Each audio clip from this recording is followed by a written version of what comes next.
안녕하세요. 33장 3절 다시 한번 읽어봅시다. 시작. 너는 내게 부르짖으라. 내가 내게 응답하겠고 내가 알지 못하는 크고 은밀한 일을 내게 보이리라. 은혜로우신 아버지 하나님, 이 시간 예배하기를 원합니다. 성령 하나님께서 우리와 함께해 주옵소서. 한 말씀을 허락해 주시옵기를 간절히 원합니다. 예수 그리스도 이름으로 기도합니다. 아멘. 우리는 살아가면서 기도합니다. 하지만 아무 일도 일어나지 않는 것 같은 순간을 자주 만납니다. 하나님이 침묵하시는 것처럼 느낄 때도 있죠. 그러나 놀랍게도 성경은 바로 그 순간에 우리 하나님 여호와께서 말씀하십니다. 너는 내게 부르짖으라. 내가 내게 응답하리라. 이 말씀이 오늘 우리에게 어떻게 다가옵니까? 첫째, 은밀한 날. 1절을 보십시오. 예레미야가 아직 시대들에 갇혀 있을 때 여호와의 말씀이 그에게 두 번째로 임하니라. 예레미야는 지금 바벨론 군대가 예루살렘을 포위하고 있었는데 그 순간에 그는 감옥에 갇혀 있었습니다. 모든 희망이 끊긴 자리였지요. 그러나 바로 그때 여호와의 말씀이 그에게 두 번째로 임했습니다. 하나님의 말씀은 감옥의 벽을 뚫어버린 것이죠. 우리가 알고 있듯이 사람은 가둘 수 있어도 하나님의 말씀은 결코 가둘 수 없습니다. 그 여호와는 어떤 분입니까? 일을 행하시는 여호와, 그것을 만들며 성취하시는 여호와입니다. 세상을 창조하고 역사를 완성하시는 전능하신 하나님입니다. 그분의 이름은 여호와 하나님 곧 스스로 계시며 약속을 이루시는 분입니다. 그 하나님께서 예레미야에게 무엇을 말씀하셨습니까? 3절을 다시 한번 읽읍시다. 시작. 너는 내게 부르짖으라. 내가 내게 응답하겠고 네가 알지 못하는 크고 은밀한 일을 내게 보이리라. 부르짖는다라는 말은 단순한 기도가 아닙니다. 절박하게 찾는다. 간절히 도움을 구한다라는 뜻입니다. 감옥에 갇힌 예레미야에는 아무 소망도 볼 수 없었습니다. 그러나 하나님은 그에게 말씀합니다. 너는 내게 부르짖으라. 무슨 뜻입니까? 상황이 끝난 것처럼 보여도 하나님은 여전히 일하신다는 선언입니다. 비록 예레미야는 감옥에 갇혀 있지만 하나님은 여전히 세상을 통치하고 계신다는 사실입니다. 그러므로 그는 사람에게가 아니라 바로 여호와 하나님께 부르짖어야 합니다. 무엇을 부르짖어야 합니까? 단지 현재 문제의 해결이 아닙니다. 하나님의 뜻과 구원의 계획을 구하는 겁니다. 하나님, 예레미야가 부르짖으면 그분은 무엇을 하십니까? 어떻게 응답하십니까? 내가 내게 응답하겠고 내가 알지 못하는 크고 은밀한 일을 내게 보이리라. 하나님은 그의 기도에 반드시 응답하십니다. 그러나 그 응답은 단순히 눈에 보이는 그런 현상적인 결과가 아니라 우리가 알지 못하는 크고 은밀한 일로 나타납니다. 그것은 인간의 생각을 넘어서는 일이며 우리의 계산으로는 도저히 헤아릴 수 없는 일입니다. 물론 역사 속에서 크고 은밀한 일은 바벨론 포로로 끌려간 유다 백성이 다시 고국으로 돌아오는 사건을 말합니다. 이스라엘의 회복은 단순한 귀환이 아니라 하나님께서 폐해 속에서 새 생명을 일으키시는 크고 놀라운 창조 사역이었습니다. 18세기 말 영국의 한 시골 구두 수송공이 있었습니다. 그의 이름은 그 유명한 윌리엄 캐리였죠. 그는 신발을 고치며 성경을 읽었습니다. 낮에는 일하고 밤에는 기도했습니다. 그는 성경 속 하나님은 지금도 일하신다고 믿었습니다. 그런데 교회는 차가웠습니다. 이방 선교는 불가능하다. 하지만 캐리는 바로 오늘 말씀 예레미야 33장 말씀을 붙들고 기도했습니다. 그리고 그는 1792년 이렇게 외쳤습니다. 하나님께 큰 일을 기대하라. Expect great things from God. 동시에 하나님을 위해서 위대한 일을, 큰 일을 시도해라. Attempt great things for God. 이 위대한 말씀이 바로 예레미야 33장 3절에서 나왔습니다. 그의 부르짖음은 단순한 열정이 아니었습니다. 절망의 시대 속에서도 하나님의 새로운 길을 여실 것이라는 믿음의 외침이었습니다. 그가 부르짖었을 때 하나님은 크고 은밀한 일을 보이셨습니다. 그것이 바로 세계 선교의 시작이었습니다. 그 한 사람의 기도가 역사를 바꾼 겁니다. 우리 시대도 다르지 않습니다. 기도에도 아무 일도 일어나지 않는 것 같고 하나님은 침묵하시는 것 같습니다. 그때 우리는 묻습니다. 하나님 정말 제 기도를 듣고 계시는가요? 그러나 하나님은 여전히 말씀하십니다. 너는 내게 부르짖으라. 내게 응답하리라. 하나님의 응답은 우리의 논리를 초월합니다. 때로는 침묵처럼 보이지만 그 침묵 속에서도 하나님은 새 역사를 짜고 계십니다. 닫힌 문 뒤에서도 보이지 않는 곳에서 하나님은 크고 은밀한 일을 준비하십니다.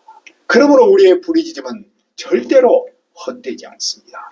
우리의 부르짖음 위에 하나님은 길을 여십니다. 우리의 부르짖음 속에서 하나님은 새로운 창조 사역을 시작하십니다. 막혀 보여도 미래가 보이지 않아도 따라서 우리는 여전히 부르짖을 수 있고 부르짖어야 합니다. 그러면 하나님은 응답하십니다. 하나님은 일하십니다. 하나님은 크고 은밀한 일을 이루십니다. 에레미야가 감옥에서 부르짖을 때 하나님은 은밀한 일을 보이셨습니다. 윌리엄 캐리가 절망 속에서 부르짖을 때 하나님은 선교의 시대를 여셨습니다. 현실은 문은 닫힐지라도 기도의 문은 닫히지 않습니다. 하나님은 지금도 부르짖는 자에게 응답하십니다. 그리고 우리가 알지 못하는 크고 은밀한 날을 준비하십니다. 그러면 은밀한 날을 여시기 전에 어떤 일이 일어납니까? 4절에서 하나님 여호와께서 갈대아인의 흙 언덕과 칼에 이 성읍의 집들과 유다 왕국이 무너진다라고 말씀하셨습니다. 유다가 싸울지라도 여호와께서 이 성을 분노와 노여움으로 치셨습니다. 그 결과 예루살렘은 죽은 자들의 시체로 가득 찼습니다. 이는 단순한 전쟁의 결과가 아니라 그들의 모든 악행으로 인해 여호와께서 얼굴을 가리셨기 때문입니다. 얼굴을 가린다는 말은 하나님의 분노와 파괴 그리고 보호와 은혜의 철수를 상징합니다. 하나님께서 크고 놀라운 일, 즉 새 창조를 이루기 전에 그들의 죄를 벌하십니다. 그러나 심판으로 끝나지 않습니다. 심판대에는 반드시 회복의 날이 옵니다. 하나님께서 무너진 도시를 어떻게 새롭게 하십니까? 첫째로 그 성읍을 치료하여 낫게 하십니다. 하나님은 상처 입은 땅을 치유하시고 백성의 평안과 진실의 풍성함을 나타냅니다. 둘째로 유다와 이스라엘의 포로를 돌아오게 하십니다. 하나님은 그들을 이전처럼 회복된 공동체로 세우십니다. 셋째로 그들의 죄를 깨끗하게 하시며 용서하십니다. 그분은 죄의 흔적까지도 지워주시며 하나님과의 관계를 회복시키십니다. 마지막으로 예루살렘을 열방 앞에서 하나님의 기쁜 이름과 찬양과 영광이 되게 하십니다. 하나님께서 베푸신 복과 평안을 본 열방은 그의 선하심과 인자하심을 보고 두려워합니다. 그도 그럴 것이 한때 황폐하여 사람도 짐승도 없던 예루살렘 거리에 다시 기쁨의 소리, 신랑과 신부의 소리, 감사의 노래가 퍼질 것이기 때문입니다. 여호와 하나님을 찬양하는 소리, 그분의 한결같은 사랑, 햇새들을 찬양하는 소리가 울려 퍼집니다. 또한 하나님은 황무지 같은 그 땅에 목자가 살 곳을 주셔서 양떼가 평안히 눕게 합니다. 유다의 모든 성읍의 양떼가 넘쳐나는 회복의 풍경을 이루십니다. 이 모든 것은 하나님께서 포로를 돌아오게 하시며 그 땅을 지난날처럼 다시 세우시기 때문입니다. 심판은 파괴로 끝나지 않고 새 창조의 서곡이 됩니다. 그러므로 에레미야와 포로 백성은 단지 현재의 폐허만 바라보지 않아야 합니다. 그들은 하나님께서 예비하신 미래의 크고 놀라운 일을 보아야 합니다. 절망 속에서도 눈을 들어 희망의 날을 기대해야 합니다. 왜냐하면 여호와께서 은밀한 날을 지나서 성취할 날이 오기 때문입니다. 둘째, 성취할 날. 14절을 보십시오. 여호와의 말씀이라. 보라, 내가 이스라엘 집과 유다 집에 대하여 일러준 선한 말을 성취할 날이 이르리라. 하나님께서 약속하신 선한 말, 즉 구원의 말씀을 이제 성취할 날이 옵니다. 하나님의 말씀은 반드시 성취할 날이 옵니다. 사람의 말은 흔들리지만 하나님의 약속은 절대로 변하지 않습니다.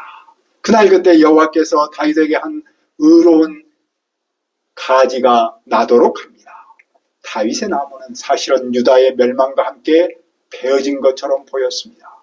하지만 하나님께서 그 베어진 줄기에서 새로운 싹을 나게 하는데 그 새로운 싹이 의로운 싹입니다. 그리고 그 의로운 싹은 장차 나타날 육신의 몸을 입고 이 땅에 오실 메시아 예수 그리스도를 가리킵니다. 그분은 이 땅에서 정의와 공의를 행하며 무너진 나라와 백성을 새롭게 세우십니다. 그러면 그날 유다와 예루살렘은 어떻게 됩니까? 16절을 함께 읽읍시다. 시작. 그날에 유다가 구원을 받겠고 예루살렘이 안전히 살 것이며 이 성은 여호와는 우리의 의라는 이름을 얻으리라.